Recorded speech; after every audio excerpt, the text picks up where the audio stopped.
Maka di UIM ini ada 5 menara ilmu. Apa itu? Yang pertama adalah keislaman, yang kedua adalah kemaduraan, keaswajaan, ya, keaswajaan, kebangsaan, gitu. Harus kita tanamkan di situ.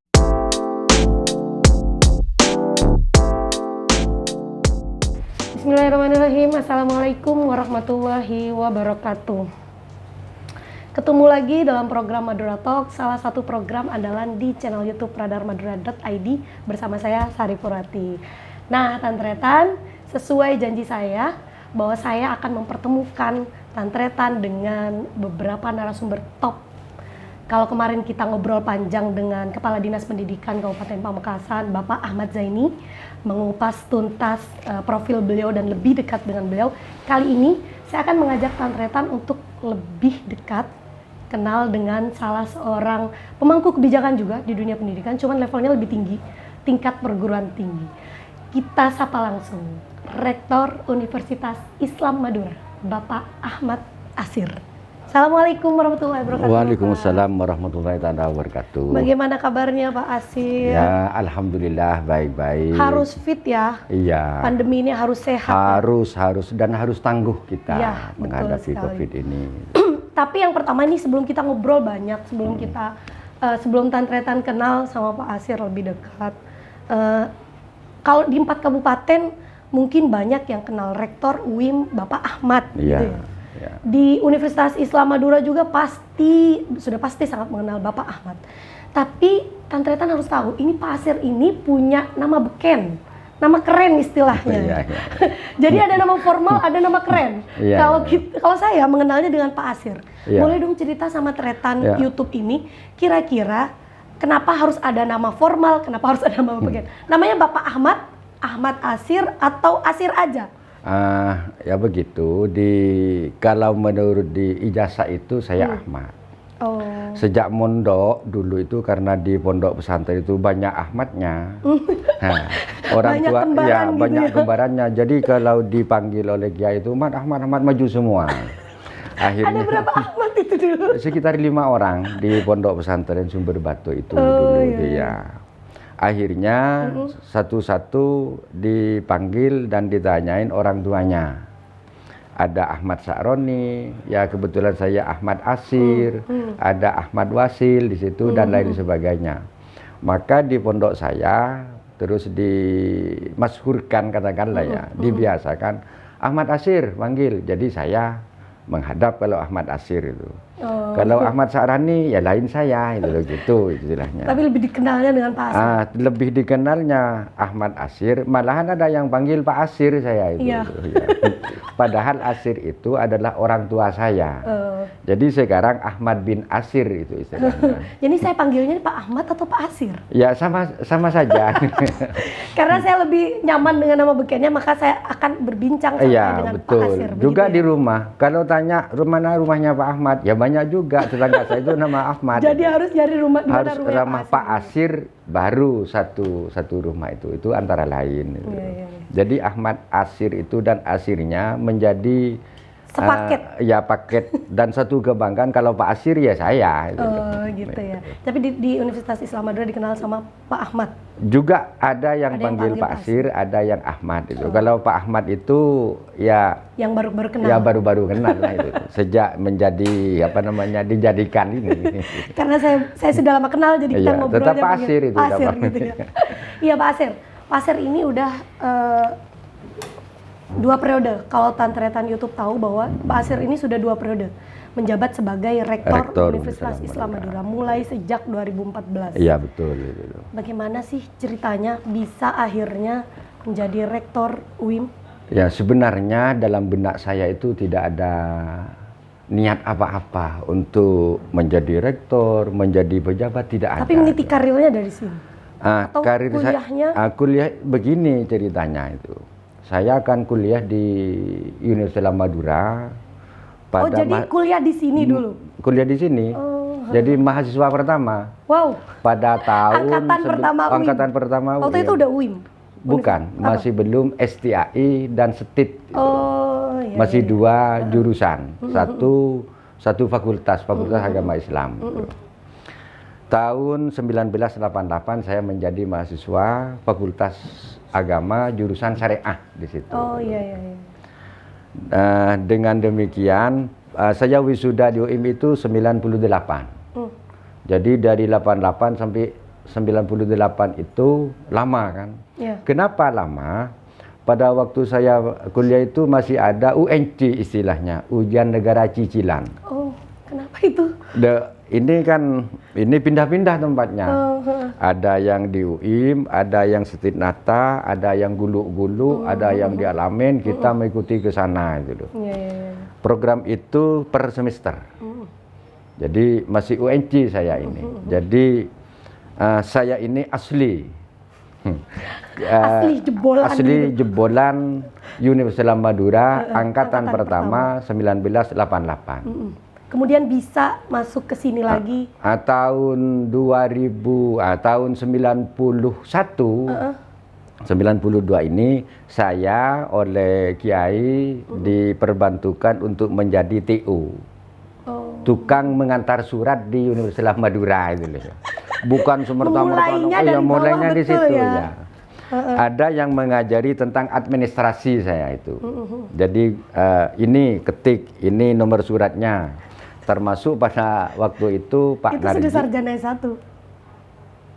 Sarjana S1 karena niat saya itu tidak ingin tidak punya keinginan untuk menjadi seorang pejabat itu tidak, cuma ingin mengabdi di lembaga pendidikan utamanya pondok pesantren. Pada waktu itu yang ngajari surat menyurat saya adalah Pak Dr. Sunarji Dahritiam dan juga Pak Haris itu yang membimbing saya administrasi dulu. Di situ saya komitmen untuk melakukan yang terbaik untuk Universitas Madura. Ditambah di pengalaman organisasi lain di Nahdlatul Ulama. Jadi juga di Nahdlatul Ulama. Jadi juga berorganisasi. Ya, dari BMII, NU, dan kosnya saya di Nahdlatul Ulama. Di NU itu saya menjadi full timer Nahdlatul Ulama. Istilahnya full timer itu kalau dulu tukang sapoh. Juga mengantar surat. Iya. OB gitu ya istilah kerennya sekarang. Iya, tukang sapoh itu. Jadi kalau orang NU yang konah istilah orang Madura tidak kenal mat asir itu mungkin kurang ke NU, masih parodenya dulu. Perlu dipertanyakan ke NU-nya. Perlu dipertanyakan ke NU-nya. Jadi banyak saksinya Jahmin mana gitu. Di dalam organisasi, dalam karir saya pada waktu dulu gitu. Bukan semata-mata langsung menginjak pada artinya dari bawah betul. Dari bawah. Setelah itu kemudian kuliah ke UIM ini pakai sepeda angin saya itu. Iya. Masih ketua di sini adalah Kiai Haji Kholidur Rahman dan juga Dr. Sunarji Dahritiam. Kemudian benar-benar dari bawah, terus sekarang duduk menjadi rektor, apalagi sudah 2 periode. Iya. Bagaimana itu perasaan? Ini perasaan saya merupakan mungkin barokah ya dari pendahulu Kepikiran kita. Nggak dulu bahkan akan ada jenjang karir seperti ini? Malahan saya tidak percaya bahwa saya itu rektor gitu. Ini berasa masih belum rektor gitu. Iya, kenapa? Kalau dibandingkan dengan orang lain ya, wong rektor itu biasanya kan agak gemuk besar itu ya. Enggak gitu juga. Kan keilmuannya itu tinggi itu ya. Perawakannya. Iya, perawakannya. Saya ini gitu. Gimana wong saya ini ya asal usulnya dari orang desa lah gitu loh gitu. Jadi tidak mempunyai mimpi menjadi rektor, tidak mempunyai ini enggak. Gitu. Dulu di desa mimpinya jadi apa? Saya cuma ingin mengabdi di lembaga pendidikan. Makanya saya sejak dulu itu kerja saya ini mengabdi mengajar di lembaga pendidikan, termasuk MTS, MA, dan lain sebagainya. Gitu. Senangnya saya ngetik itu, mengantarkan surat. Gitu. Sesederhana itu mimpi Pak Asir. Iya. Tapi ketika duduk menjadi rektor, tentu ini tidak menjadi sederhana. Betul, sangat berat itu. Ya, apa yang Pak Asir mencoba untuk menyesuaikan diri ketika Pak Asir diberi amanah menjadi rektor Universitas Islam Madura? Apa yang Pak Asir bawa gitu dalam memimpin? Ya, yang pertama belajar. Belajar kepada senior saya yang telah menjadi pimpinan-pimpinan. Termasuk di beberapa perguruan tinggi di Madura yang saya gandeng pada awal-awal saya menjadi rektor UDM, Pak Syarif itu jelas itu, Unisma Malang, terus UNOSA itu, Terus teman-teman di YIN Madura juga sama, saya gandeng untuk belajar bagaimana cara memanage tentang suatu lembaga pendidikan tinggi yang universitas itu tidak ya besar lah itu. Betul. Apalagi membawa nama pondok pesantren. Itu sangat berat sekali. Gitu. Akan tetapi berat itu bisa hilang kalau kita saling koordinasi, saling memahami, saling penuh keterbukaan. Tapi dengan catatan tidak saling buka-bukaan lah istilahnya. Iya. Nah itu. Benar-benar jadi belajar terus. Iya, belajar saya itu. Gitu ya. Termasuk kepada perguruan tinggi saya ya sebagaimana bukan rektor gitu. Karena saya mau belajar beneran gitu. Sampai Universitas Islam itu seperti ini, bagaimana ini untuk meningkatkan kualitas. Punya perasaan kecil hati nggak? Maksudnya ketika pas dipercaya jadi rektor, Pak Asir gimana? Maksudnya punya perasaan kecil, saya bisa nggak sih gitu? Punya kepikiran? Pertama memang iya, dalam hati kecil. Ini saya ingat, ini mungkin 3 bulanan lah itu loh. Cuma pada waktu saya dipanggil oleh almarhum Kiai Abdul Ali Abdul Hamid di situ, sudah kerjakan. Bismillah. Itu penuh semangat saya. Akhirnya muncul semangat. Akhirnya muncul semangat. Yang penting saya ada restu kepada para mahasiswa, saya hanya mohon doa barokah untuk bisa menjalankan suatu amanat ini. Hanya begitu ya. Kalau kemarin saya baca di Radar Madura, di profilnya Pak Rektor UIM, ada yang menarik ketika saya baca. Jadi yang apa itu? Apa itu? Pak Rektor tidak menutup perempegan. Maksud tidak menutup perempegan itu bagaimana ceritanya? Begini. Dalam memimpin tidak menutup perempegan. Siapapun memberikan suatu bentuk arahan yang baik demi peningkatan suatu lembaga, saya terima.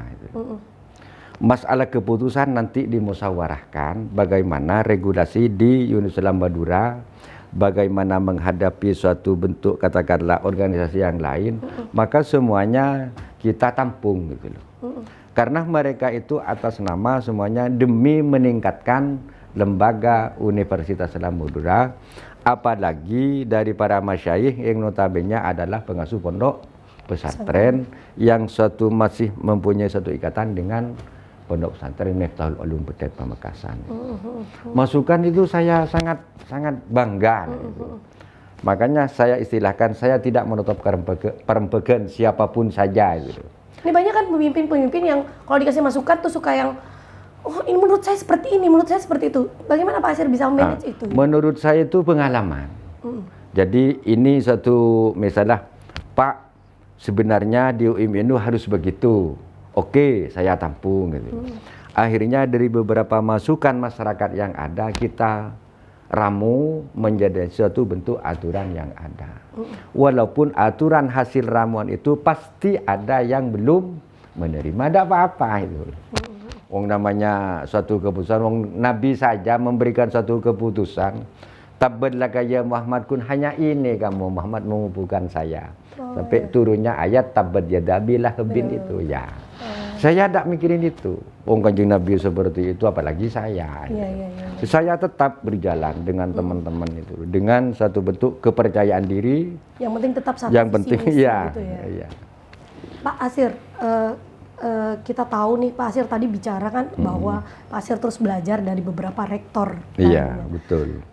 Memimpin Universitas Islam Madura yang terkoneksi dengan pesantren tentu berbeda dengan yang lain. Bagaimana Pak Asir bisa benar-benar nyambungin itu? Gini, pertama saya kan mau setiap satu kebutuhan di Universitas Islam itu saya matur sama beliau. Oh begitu. Karena apapun Universitas Islam Madura itu adalah bagian dari pondok pesantren itu. Bukan pondok pesantren bagian dari UIM, tidak. Jadi UIM adalah bagian dari pondok pesantren. Saya istilahkan UIM ini kalau di Makkah juga termasuk tanah haram. Istilahkan begitu ya? Iya. Jadi jangan macam-macam di UIM. Itu adalah kendalinya bukan Ahmad Asir, adalah ya pengasuh selaku ketua yayasan begitu. Jadi di situ teman-teman juga para pengelola, para dosen, para mahasiswa adalah nasionalisme pondok pesantren harus kita tanamkan, yang notabene adalah mengedepankan akhlakul karimah, yang berwawasan NKRI dan wawasan Islam Ahlus Sunnah wal Jamaah di situ. Ini kan Universitas Islam Madura terbuka untuk umum. Iya. Yang masuk juga belum betul. Belum tentu santri gitu ya. Belum banyak malahan yang non santri itu. Yang memimpin itu. Memimpin orang-orang yang belum tentu berbackground pesantren. Bagaimana Pak Asir? Pertama, dari yang masuk non pesantren itu harus adaptasi. Non pesantren harus adaptasi, harus walaupun tidak sepenuhnya harus ikut pesantren, tidak. Ya, kalau wanti-wanti itu insya Allah, uang namanya perguruan tinggi ada kebijakan masing-masing lah gitu. Tidak harus sama, tapi mirip lah, kan begitu gitu loh. Dan yang kedua amalannya ya tetap pondok pesantren itu loh, termasuk taklimul muta'alim, akhlakul karimah kan di situ yang ditonjolkan. Maka di UIM ini ada 5 menara ilmu. Apa itu? Yang pertama adalah keislaman, yang kedua adalah kemaduraan, keaswajaan, keaswajaan kebangsaan gitu loh. Harus kita tanamkan di situ. Ya, keaswajaan tentunya ideologi sesuai dengan ajaran Islam Ahlus Sunnah karena pondok pesantren di situ. Keislaman harus mempertahankan Islam. Yang sekarang kenal adalah Islam Nusantara itu loh. Ciri khas kemaduraan itu harus dipertahankan juga, wirausaha di situ.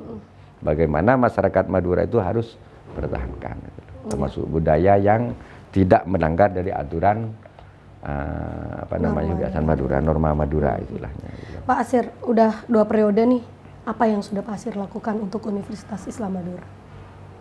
Saya ini pertama, yang berat pada waktu pertamanya adalah mempertahankan periode pertama kelembagaan. Jadi mengeksiskan lembaga Universitas Islam Madura ini sangat berat. Memperkenalkan kepada masyarakat bahwa UIM seperti ini, bahwa universitas seperti ini sangat berat gitu. Lambat laun kita melakukan koordinasi kepada semua pihak bagaimana UIM yang sebenarnya. Saya juga rapat di pimpinan, alhamdulillah didukung oleh banyak pihak, sehingga UIM Universitas Islam Madura seperti ini, termasuk dari fisik bangunan, alhamdulillah sudah selesai. Sudah ada terobosan yang ini berkat semuanya itu, bukan keberhasilan Ahmad Asir, tidak itu. Betul. Keberhasilan semua pihak, termasuk pengasuh pondok pesantren, para masyayikh, para pengelola, para mahasiswa gitu. Ini tentunya yang saya merasa bangga bahwa di situ adalah petunjuk dari Yang Maha Kuasa bahwa kita sudah diberikan suatu keberhasilan. Tapi jangan lengah di situ, takut menjadi aib. Kalau di bidang akademik selama 2 periode ini, secara bidang akademik ya alhamdulillah para dosen yang sebelumnya sedikit yang serdos termasuk Jafung dan sebagainya, alhamdulillah sekarang hampir 50% dari jumlah dosen yang sudah mendapatkan kepercayaan oleh Ristekdikti serdos itu. Masalah serdos. Yang kedua termasuk dari penelitian, tipe penelitian. Sempat bersaing dengan beberapa perguruan tinggi negeri Jawa Timur. Malahan kemarin 31 judul yang diterima dengan nilai kalau hampir 1 M. Iya. Terus yang ketiga mendapatkan juga kepercayaan dari Ristekdikti kemarin pengolahan kopi jahe capi jamu. Inovasi itu untuk bagaimana UIM itu berkembang dengan kolaborasi dengan masyarakat di Fakultas Pertanian. Karena Universitas Islam Madura ini mempunyai 7 fakultas, Mbak. Iya, ada tren peningkatan. Iya, jadi Fakultas Pertanian, Fakultas Ekonomi, Fakultas Teknik, Fakultas MIPA, Fakultas Agama Islam, Fakultas Hukum, terus Fakultas apa lagi itu? Pendidikan. Prodi itu prodi kesehatan. Jadi kebidanan dan farmasi. Iya. Alhamdulillah. Ini masa periodenya Pak Asir ya? Iya. Iya, betul. Alhamdulillah tahun 2016 Universitas Islam Madura mengajukan 4 prodi baru oleh Ristekdikti direstui, termasuk prodi farmasi, Iya. prodi PAUD, prodi biologi, dan fakultas hukum. Ini 2016 akhir. Dari 7 itu yang terakreditasi? 6 sudah akreditasi B. Gitu. Termasuk 50 plus 1 sudah tercapai? Tahun ini sudah. Gitu. Oh, Maka lagi-lagi mengajukan akreditasi borong peningkatan mutu pendidikan itu lagi-lagi COVID ini. Iya. Mengganggu sekali. Iya. Sehingga main data di sini akhirnya sama-sama sibuk langsung main data saja. Gitu. Insya Allah pada setelah COVID ini secara fisik kita melakukan peningkatan lagi. Gitu. Iya. Berbicara pandemi, apa aja hambatan-hambatan yang Pak Asir dapati selama pandemi ini? Ya, pertama Sehingga ini itu lucu, menghambat Pak. betul. Kalau di Kenapa? UIM ini lucu. Begini. Kita harus tertawa. Iya.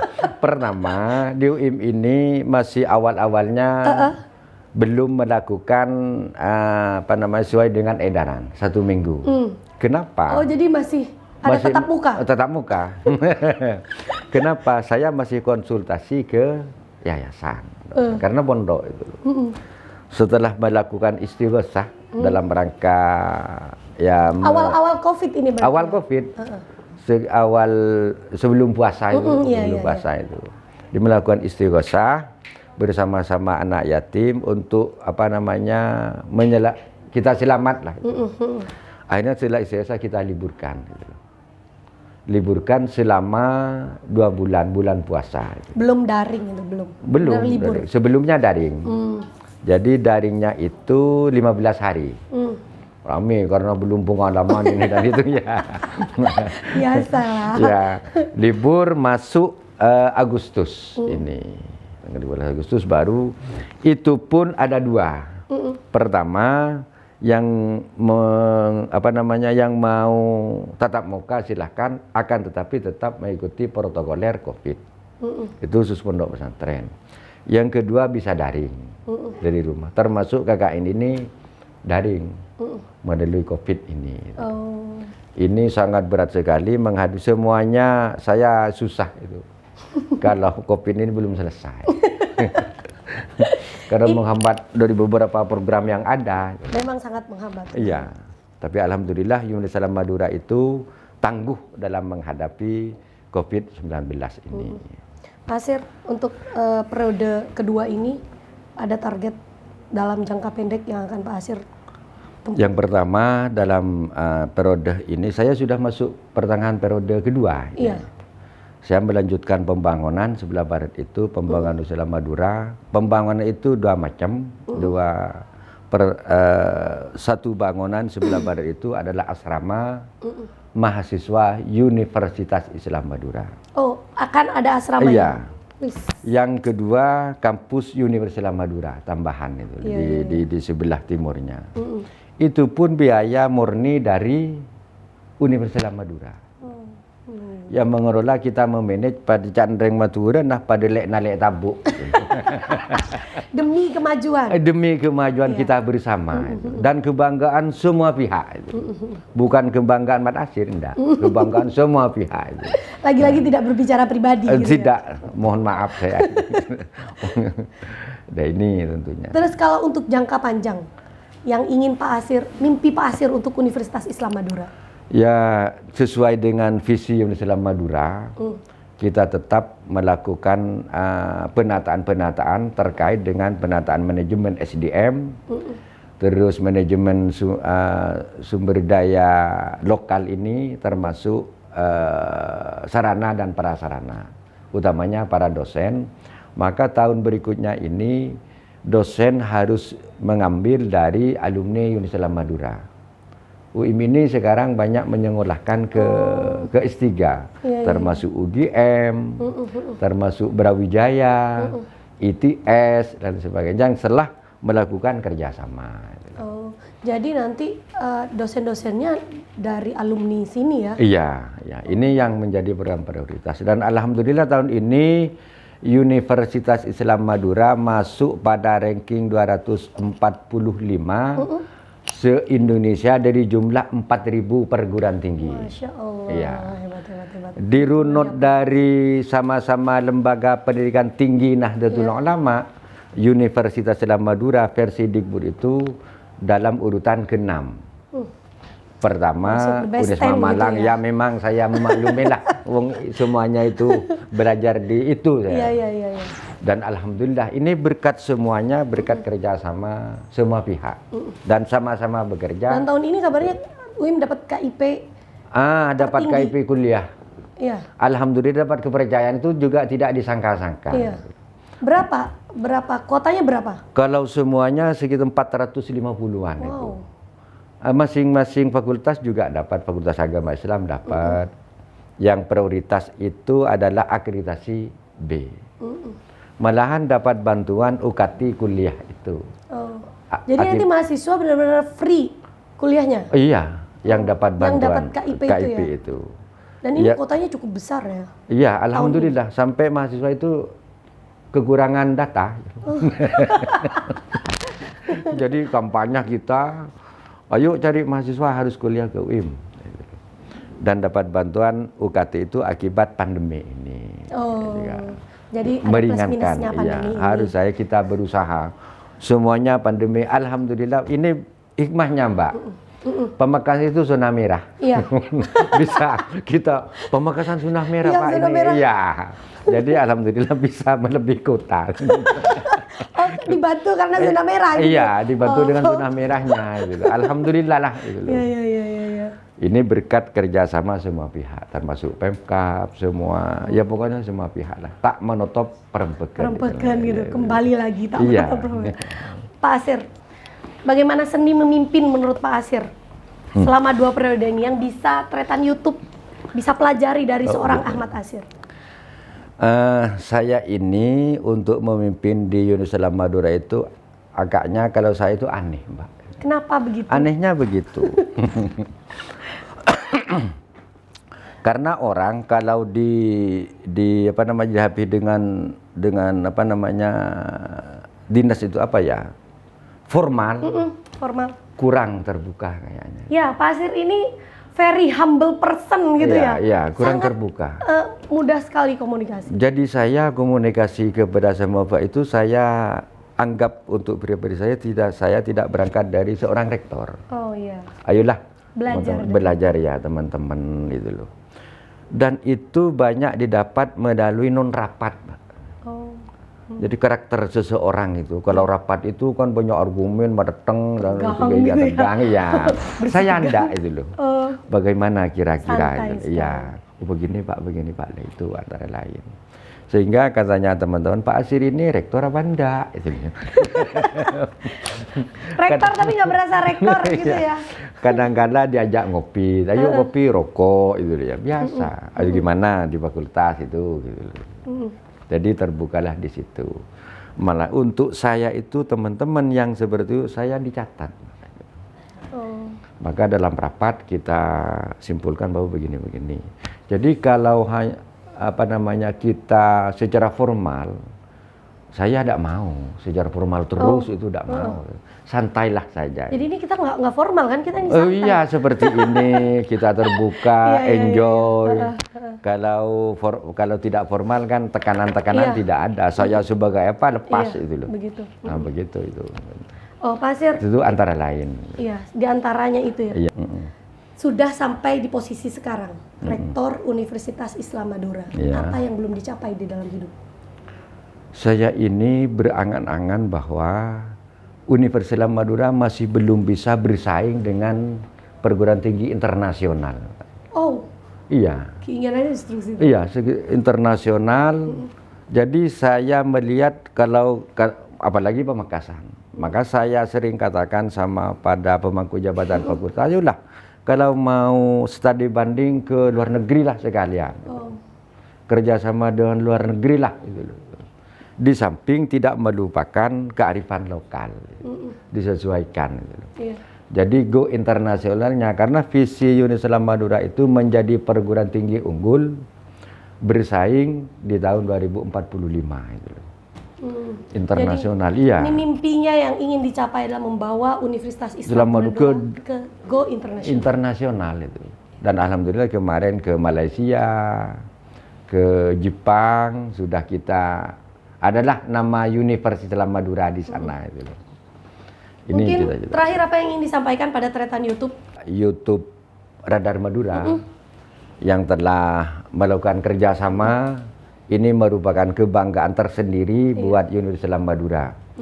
Yang kedua, kita kerjasama ini kita berlangsung sampai Universitas Islam Madura go internasional. Sesuai dengan mimpi. Iya, karena apa? Saya pikir bahwa tanpa bantuan semua pihak, apalagi oleh Radar Madura, apalagi media. iya, apalagi media yang notabene adalah apa namanya, kata kalau Radar Madura itu kan tidak asing lagi lah. Gitu.